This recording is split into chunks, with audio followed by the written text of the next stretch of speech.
2016 से पहले भारत की नीति बहुत सरल थी। सेल्फ रिस्ट्रेंट, संयम। हर हमले के बाद डिप्लोमैटिक प्रोटेस्ट, हर आतंकी हमले के बाद यूएन में चिट्ठी। और पाकिस्तान, उसकी नीति भी उतनी ही सरल थी। Deny, deflect, repeat. 2001 में संसद हमला, 2008 में मुंबई, 2016 में पठानकोट और फिर 18 सितंबर 2016 उरी।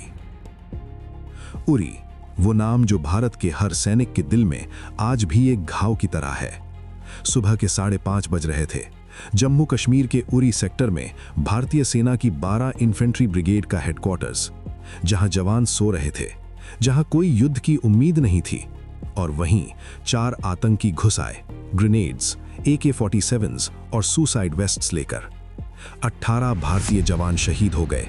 18, एक एक के नाम, एक एक का परिवार, एक एक का घर। सब कुछ उस सुबह बदल गया। पूरा देश सकते में था, लेकिन दिल्ली में खामोशी थी। वो खामोशी जो तूफान से पहले आती है। उरी हमले के बाद के 10 दिन भारतीय इतिहास के सबसे तनावपूर्ण 10 दिन। साउथ ब्लॉक में रातों की नींद उड़ गई। रॉ के दफ्तरों में लाइट्स बुझती नहीं थीं। मिलिट्री इंटेलिजेंस की टीम्स LOC के उस पार की हर हरकत को ट्रैक कर रही थीं। अंदर की बात जो कभी ऑफिशियली कंफर्म नहीं हुई, ये थी कि भारत सिर्फ सर्जिकल स्ट्राइक की प्लानिंग नहीं कर रहा था। भारत उससे भी बड़े एक ऑपरेशन पर काम कर रहा था। एक ऐसा ऑपरेशन जिसमें इंडियन एयरफोर्स की भूमिका होगी। एक प्रिसिजन स्ट्राइक जो आतंकी इंफ्रास्ट्रक्चर को तबाह करे, लेकिन जिसे ऑफिशियली एक्नॉलेज करने की जरूरत न पड़े। क्यों?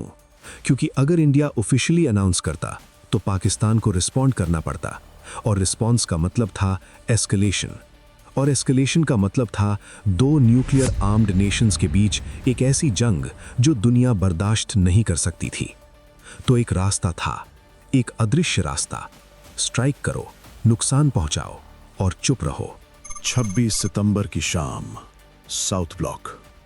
कुछ रिपोर्ट्स और कुछ डिफेंस एनालिस्ट्स के अनुसार उस रात एक बेहद high level close door meeting हुई, जिसमें prime minister, national security adviser, chief of air staff और रॉ चीफ शामिल थे।